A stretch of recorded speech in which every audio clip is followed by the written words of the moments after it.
Hello, everyone. Welcome to our webinar today. Today, we are going to discuss some tips to fast track your quantitative methodology chapter. I'll primarily be focusing on quantitative methods, but a lot of the same steps will apply to a qualitative or mixed methods methodology as well. My name is Justin D'Souza. If you have any questions, you can type them into the chat box or the question and answer box. And I'll be doing a Q&A session at the end of the webinar today. And we'll be sending everyone a copy of today's recording, as well as a copy of the PowerPoint. My colleague Sierra is going to be placing some hyperlinks into the chat box as well for dissertation resources and scheduling consultations if you have any questions. All right, so let's go ahead and dive in. First, I'll give a brief overview of the services that we provide as Statistics Solutions. Then we'll discuss committee communication, planning, timeframes, and looking at templates. And then we'll look specifically at quantitative methods, and I'll conclude with a summary. On this slide, you can see all the different components that we assist with at Statistics Solutions. We have statisticians, and we have qualitative specialists, and we have literature review specialists. So no matter where you are in the process, we do have someone who can assist and help to expedite your dissertation or thesis. We help with topic development, the framing of research questions, determining a gap in the literature, selecting a theoretical framework, and then we go into the actual crunching of numbers and the presenting of your results chapter. Have any questions, give us a call at 727-442-4290.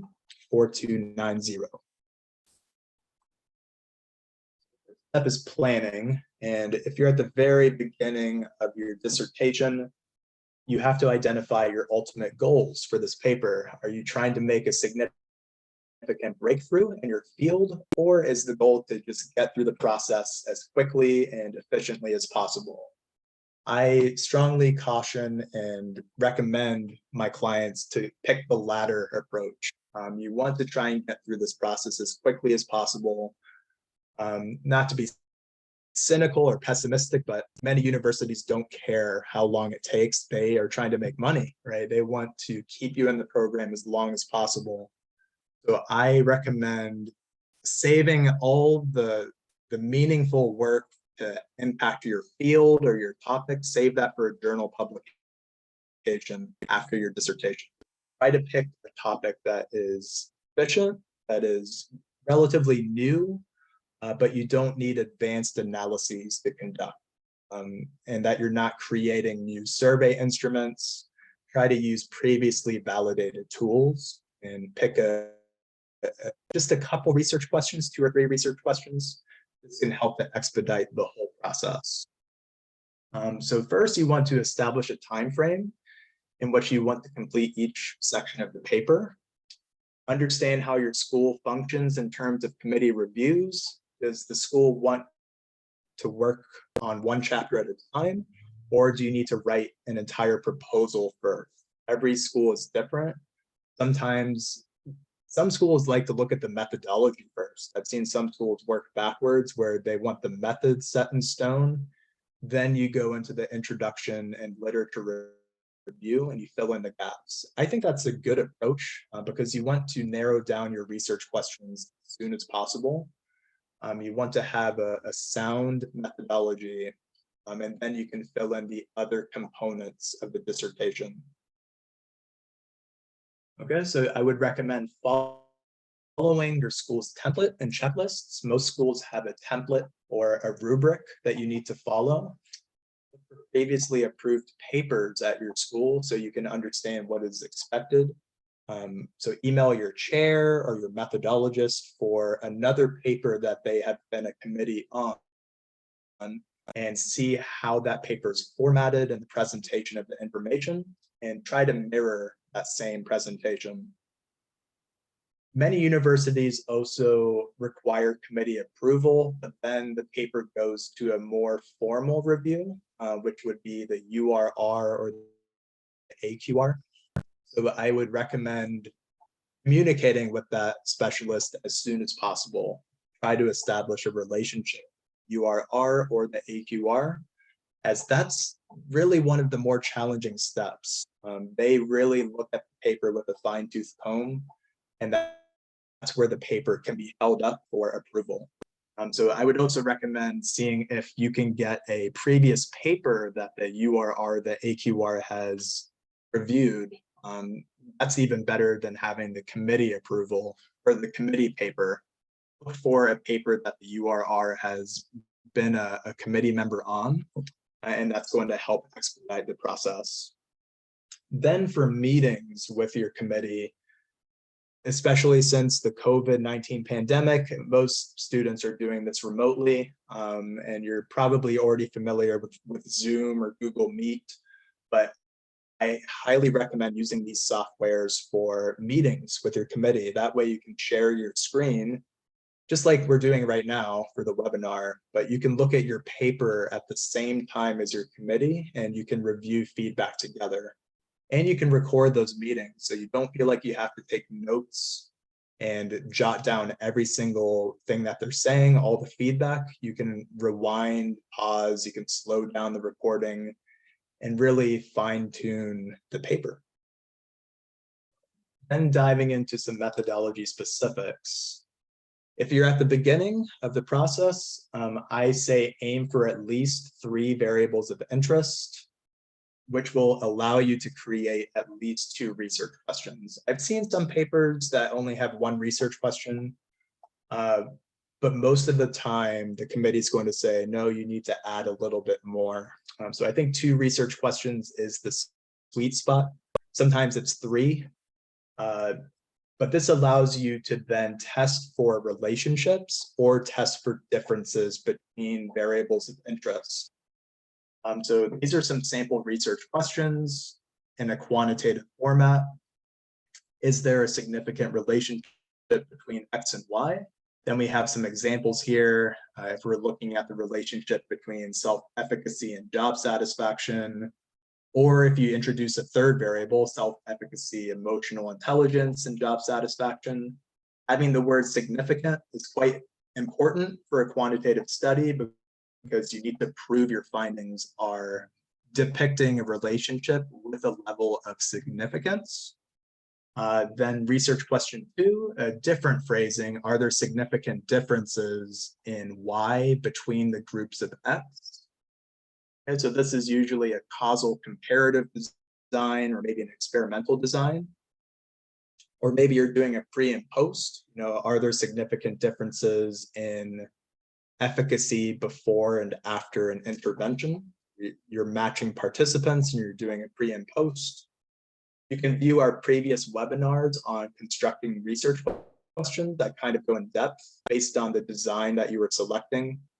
If you're doing a correlational design or a causal comparative or a quasi-experimental, every research design has a particular phrasing for research questions, and I discussed that in this YouTube video. As far as the data collection plan, I would recommend selecting either a survey approach or use archival data. I would not recommend using both, as it's quite difficult to merge a survey with archival data. Common situation I see this in is if you're surveying teachers, for example, you're giving a Likert scale survey to teachers, but then you need to merge student test scores with those teachers' responses. That gets really tricky, as you have to have the teacher responses and you have to have an ID to match the student test grades with the teacher. So I recommend only selecting one approach or the other. Surveys involve identifying a sample and then asking the participants to complete a self-report questionnaire, whereas archival data is also called secondary data. This refers to data that's already been collected and it's in a database. It's also called post hoc data collection. Then you want to run a power analysis. As soon as you have your research questions set in stone, you want to run a power analysis to determine what is the minimum sample size that you need to target. And I provided a hyperlink here for G-Power. So G-Power is quite a common tool that's used to figure out the minimum sample size. This is what G-Power looks like right here. It's a free software. Many universities require the use of G-Power. So based on what test you are trying to run, you can figure out the minimum target for a sample size that you're going to need. For example, if you're doing a regression model, and usually you change the power to 0.8. For a regression model, the minimum sample size is based on how many predictors you have. So say you have 5 predictors. This is going to tell you, ideally, to run this regression with 5 predictors, we need a minimum target of 92 participants. So there's one of these for almost every major test. If you're doing t-tests, that's in here as well. So if you're comparing, between males and females, this will tell you, hey, I need to target about 128 participants, which would be 64 in my first group and 64 in my second group. This is a good benchmark, to shoot for. Sometimes you don't reach that minimum sample size, at which point you have to interpret with a level of caution. So I discussed that here. If the sample size is too large to obtain, then you might have to develop new research questions that require a lower sample size. You might have to pick a different statistical analysis that needs fewer people, or you'll have to interpret the results with a level of caution. I see that done all the time. In the final chapter of a dissertation, it's usually chapter 5, the discussion, there's a limitation section in there, and you can discuss that the sample size is a limitation to the interpretation of your findings. For the actual collection of data, you can consider using companies like SurveyMonkey or Qualtrics. Amazon even has their own called Amazon MTurk. You can pay these companies to target participants for you. So you can give very specific criteria, like I want to target only teachers in the Northeast who have 1 year of experience. You can get really specific with it. But the more specific and more criteria that you add, the more expensive it tends to be. But this is a huge time save because you don't have to collect your own data. They do it for you, and it's usually completed within days. If you're using a self-report survey, as I mentioned a few slides ago, try to use a survey that's previously validated. Avoid creating your own survey questionnaire because this requires a pilot study. You have to prove that the instrument is in fact reliable and valid. And this can lengthen the process by multiple months. I've even seen some studies take a year just to validate a new questionnaire. So try to avoid that step. Then in the methodology, usually there's an instrumentation section where you discuss your survey. These are the key bullet points to look for and things you need to report. You need to identify how many total items are on the survey. What does the Likert scale range from, or what are the multiple choice responses? Strongly agree, neutral, strongly disagree. Does the survey measure an overall factor, or does it have subscales? So something like the NLQ for leadership measures transformational, transactional, and laissez-faire leadership. So you have to discuss how many items correspond to each of those subscales and what are the possible scores for the measures. Does it range from 1 to 5, 1 to 7? Do you take an average of the items or do you take a sum of the items? It's usually one of those two approaches. Then you need to support that this tool is valid and reliable. So the key things to look for are Cronbach alpha for the reliability. And if you can find support that the alpha is greater than 0.7, then you have evidence that this is a reliable tool. For validity, look for the keywords of exploratory factor analysis or confirmatory factor analysis. That's EFA and CFA for short. Those findings will provide support for validity. And if you're using archival data, this can be a tricky section to talk about reliability and validity because it's archival. Many times there's no psychometrics to prove that it's reliable or valid, but instead you have to prove that the data has been verified to be accurate. One of the last sections of a methodology is usually the data analysis plan.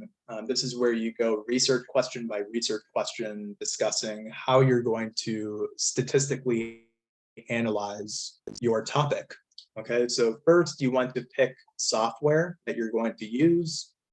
The most common one I see is SPSS, SAS, R, Stata.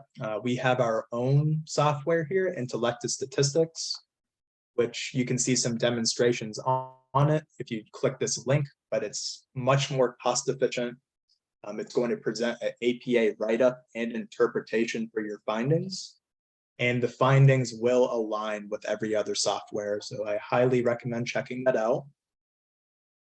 Within the data analysis plan section, you have to talk about how you're going to clean the data. Okay, so how are you going to deal with missing responses? Are you going to remove cases altogether, or are you going to replace missing values with an average or a sum, or are you going to impute? So using imputation predicts missing responses. That's a little bit more of a complex procedure. You can avoid non-responses altogether. If you're using SurveyMonkey or Qualtrics, you can make every question mandatory. Or require response before moving to the next page. I highly recommend doing that, as then you have a clean data set. Once you're done, you're not having to deal with missing responses. Some committees are not on board with that. Some committees, or I should say some IRBs are not on board with making every question mandatory because they want to allow participants to drop off whenever they want. But if they are on board with it, then definitely use that approach. Okay, then you discuss the demographics. Okay, how are the demographics going to be examined for your study? Usually frequencies and percentages are used, so you can see how many males and females you have, what is the racial distribution, the age distribution, and you can use descriptive statistics to look at your variables of interest, mean, standard deviation, minimum, maximum, things like that. Then you need to go research question by research question. What am I going to do to address this particular question? So first, you identify the specific test that you're going to use, whether it's a regression, a t-test, and an ANOVA. Identify what is your independent and dependent variable. Then discuss what assumptions are going to be verified. So before you run any inferential analysis, you usually have to check for assumptions like normality or homogeneity of variance or linearity. And then you discuss the process for interpreting the assumptions and the findings of your analysis. You can take a look at statistics layered, in which they provide a breakdown on what assumptions to check for an analysis.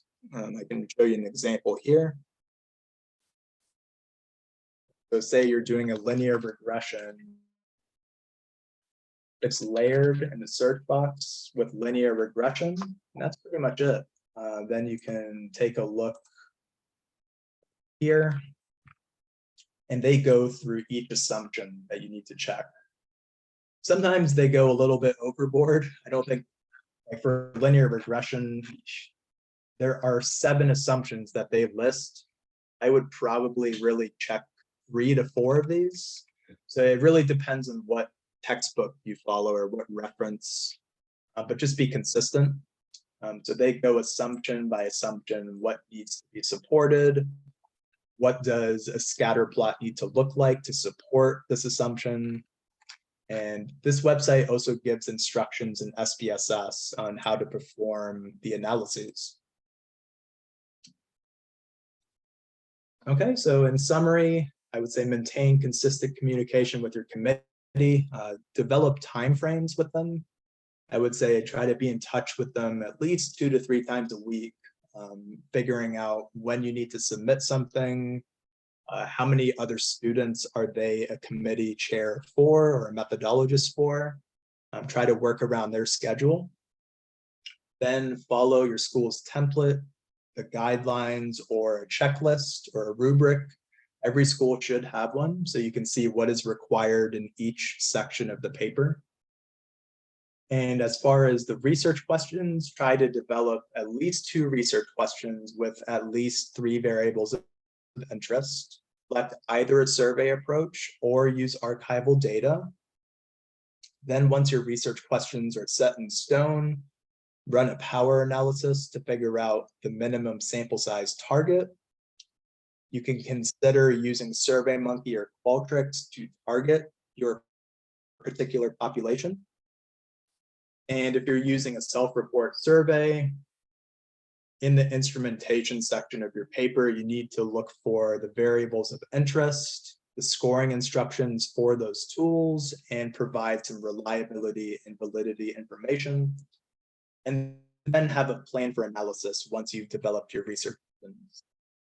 So I'll now open the panel to questions if we have any. You can type them into the chat box or you can raise your hand.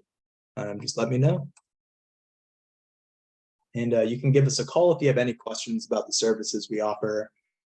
You can email us at info@statisticsolutions.com, or you can give us a call at 727-442-4290. Do we have any questions?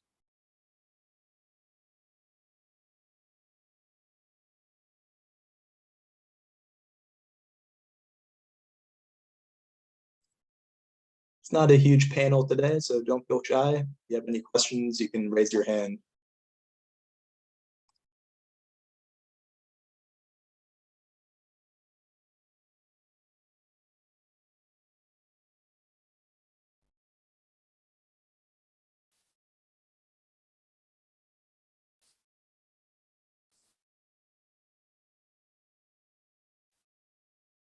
All right, looks like we don't have any questions, but come join us again for future webinars. We do about 8 of these a month, covering a different topic every time. Sometimes they're repeats because we try to target new participants who might have questions, but we have all of the videos on our website and we have them on a YouTube page as well. Yeah, just let us know if you have any questions and have a great evening. Thanks for joining.